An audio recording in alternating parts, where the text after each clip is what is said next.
emosinya tersulut dan hampir saja menamparnya. Aku tidak ingin melihatmu meninggikan suara di hadapan Rasulullah Shallallahu Alaihi Wasallam. Tapi apa yang terjadi?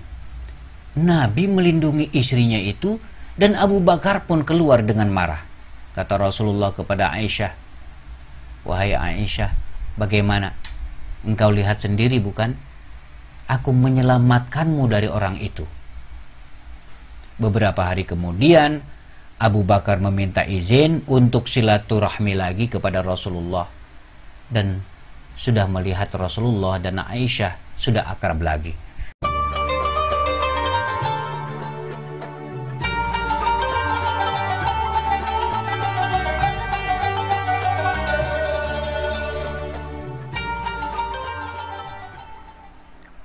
Assalamualaikum warahmatullahi wabarakatuh.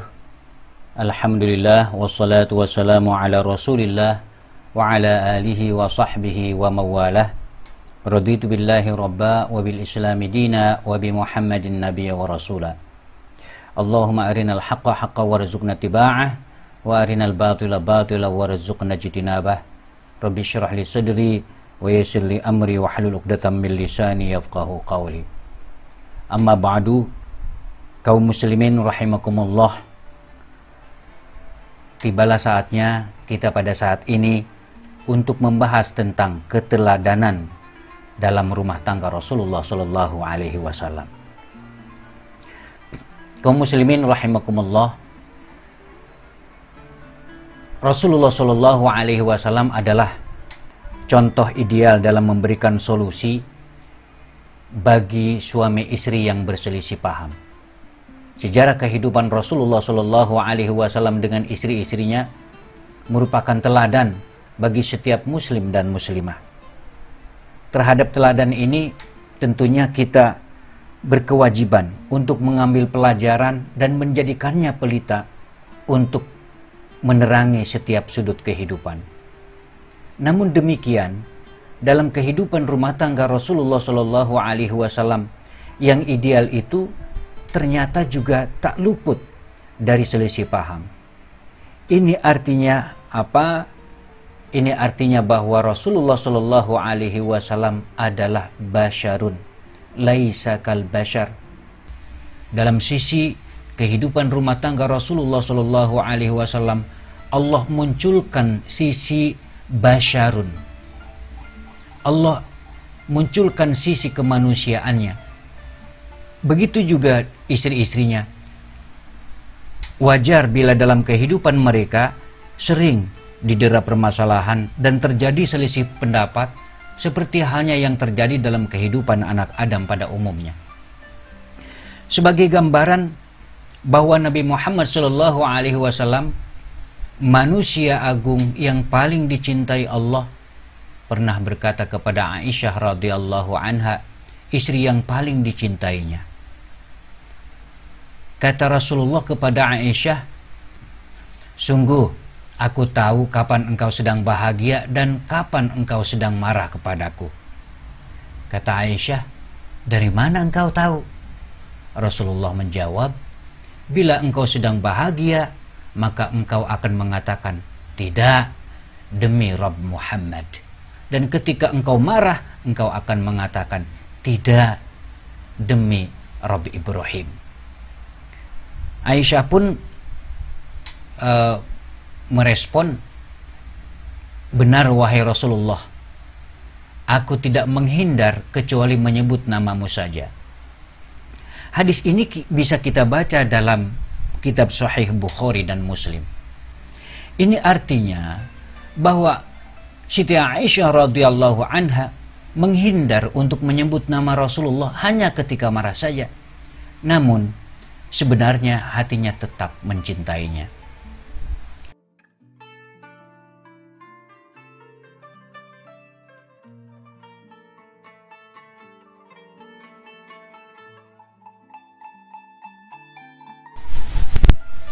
Dari hadis tadi dapat kita simpulkan bahwa perselisihan suami istri terjadi pula di dalam rumah tangga Rasulullah, sehingga seorang di antara mereka marah, atau kedua-duanya sedang marahan, tapi kemarahan itu pun hanya sementara saja, kemudian hilang, tidak berlanjut sampai saling membenci dan bertengkar seperti yang sering kita saksikan pada saat ini. Rasulullah Shallallahu Alaihi Wasallam selalu memanggil istrinya Aisyah itu dengan panggilan kesayangan seperti ya Aish, ya Uaish, atau ya Humairah, untuk membuat istrinya itu tersanjung. Mungkin terbersit dalam pikiran kita, pernahkah Rasulullah Shallallahu Alaihi Wasallam terjerat atau tersandung masalah nafkah?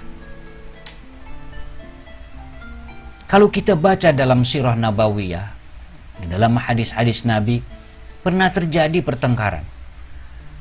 Pernah terjadi pertengkaran antara Nabi Muhammad SAW dengan istri-istrinya dalam hal nafkah lagi. Istri-istri Rasulullah meminta tambahan nafkah dan kesenangan lainnya, tapi Nabi tidak punya. Padahal beliau selalu memberikan apa saja yang dimiliki oleh beliau.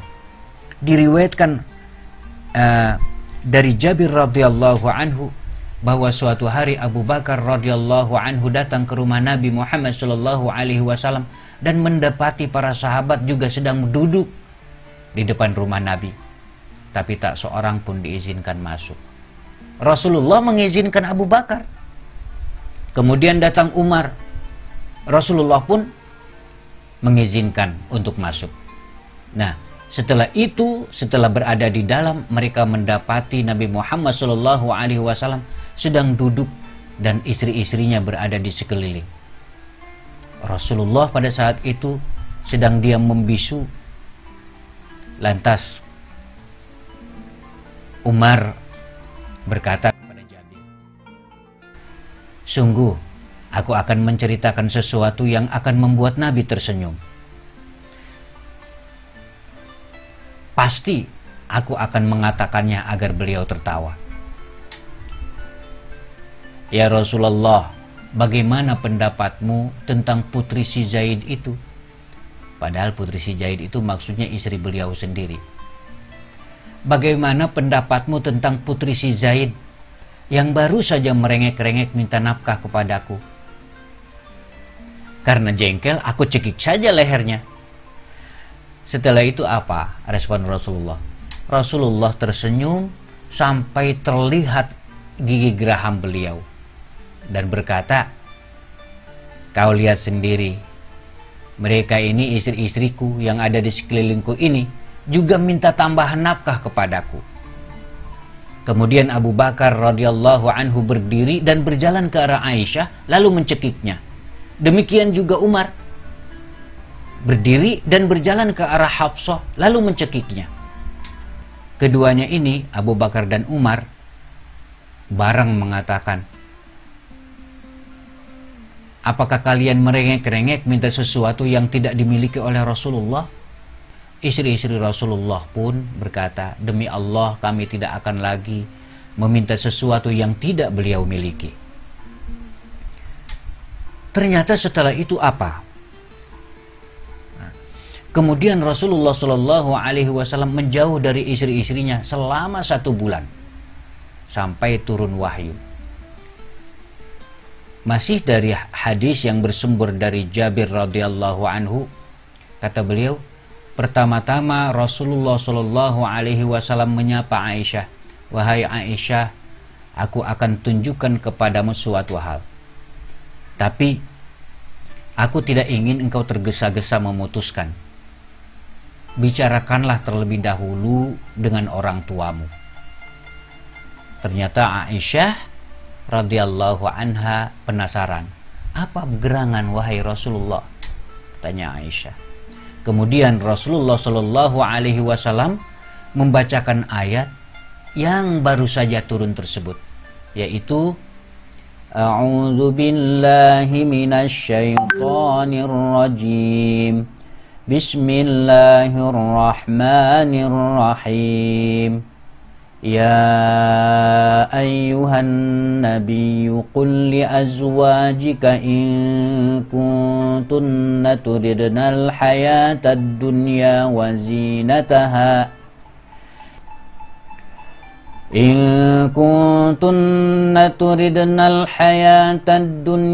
وزينتها فتعالين أمتعكن وأسرحكن سراحا جميلا وإن كنتن تردن الله ورسوله والدار الآخرة فإن الله أعد للمحسنات منكن أجرا عظيما. Wahai Nabi, katakanlah kepada istri-istrimu, jika kalian menginginkan kehidupan dunia dan perhiasannya, maka kemarilah, supaya aku berikan kesenangan kepada kalian dan aku ceraikan kalian dengan cara yang baik. Dan jika kamu sekalian menghendaki keridhaan Allah dan Rasul-Nya serta kesenangan akhirat, maka sesungguhnya Allah menyediakan pahala yang besar bagi siapa saja yang berbuat baik di antara kalian. Aisyah pun balik bertanya, apakah dalam masalah ini aku harus membicarakannya terlebih dahulu kepada orang tuaku, wahai Rasulullah? Tentu aku lebih memilih Allah, lebih memilih Rasul-Nya dan kehidupan akhirat. Aku mohon kepadamu, wahai Rasul, agar tidak memberitahukan apa yang aku katakan saat ini kepada istri-istrimu yang lain. Rasulullah Shallallahu Alaihi Wasallam menjawab, jika mereka bertanya, maka aku akan mengatakannya. Karena Allah tidak mengutusku untuk membuat kesusahan dan mencari kesalahan, tetapi Allah mengutusku sebagai pengajar yang akan memberikan kemudahan. Kaum muslimin radhiyallahu ankum wa barakalakum, pernah Rasulullah Shallallahu Alaihi Wasallam menjauhi Zainab radhiyallahu anha dan marah besar kepada beliau. Rasulullah Shallallahu Alaihi Wasallam pernah marah kepada istrinya, yaitu Zainab, dan menjauhinya selama 2 bulan lebih. Diriwayatkan dari Aisyah radhiyallahu anha, suatu hari unta milik Sofiyah bintu Huyai lepas. Nah, karena Zainab punya kendaraan tunggangan lebih, akhirnya Rasulullah berkata kepada Zainab, hai Zainab, berikan seekor saja unta milikmu kepada Sofiyah. Zainab menjawab, apakah aku akan memberikannya kepada perempuan Yahudi itu? Serta merta Rasulullah Shallallahu Alaihi Wasallam marah dan menjauhinya selama 2 bulan lebih. Jadi dari cerita ini kita dapat mengetahui bagaimana Rasulullah Shallallahu Alaihi Wasallam mengatasi berbagai permasalahan dan pertengkaran, ya, pertengkarannya dengan istri-istri beliau, yakni dengan menjauhi mereka yang bersalah sampai menyadari kesalahannya dan tidak mengulanginya lagi. Seandainya saat ini para suami mencoba resep yang jitu ini, tentu akan lebih baik daripada harus terburu-buru memutuskan untuk menceraikan istri mereka yang walaupun itu dihalalkan oleh Allah, tapi merupakan hal yang sangat dibencinya. Saudara-saudara yang berbahagia, coba kita camkan pembelaan Rasulullah Shallallahu Alaihi Wasallam terhadap Aisyah dari pukulan ayahnya. Suatu ketika Abu Bakar radhiyallahu anhu masuk ke rumah Rasulullah dan mendengar suara Aisyah tidak santun kepada Rasulullah. Emosinya tersulut dan hampir saja menamparnya. Aku tidak ingin melihatmu meninggikan suara di hadapan Rasulullah Shallallahu Alaihi Wasallam. Tapi apa yang terjadi? Nabi melindungi istrinya itu dan Abu Bakar pun keluar dengan marah. Kata Rasulullah kepada Aisyah, wahai Aisyah, bagaimana? Engkau lihat sendiri bukan? Aku menyelamatkanmu dari orang itu. Beberapa hari kemudian Abu Bakar meminta izin untuk silaturahmi lagi kepada Rasulullah, dan sudah melihat Rasulullah dan Aisyah sudah akrab lagi. Abu Bakar akhirnya bilang, masukkan aku ke dalam kerukunan kalian sebagaimana kalian telah memasukkanku ke dalam pertikaian kalian. Rasulullah menjawab, kami sudah rukun. Wahai Abah, kami sudah rukun. Coba perhatikan resep yang manjur ini, yang dengan berhasil membuat si istri yang marah kembali dingin. Resep ini tidak sulit, yang tidak harus mengkhotbahi istri tentang kebaikan dan keutamaan suami. Dengan pendekatan ini, maka pilihan satu-satunya yang akan diambil oleh istri yang solehah adalah kembali dingin.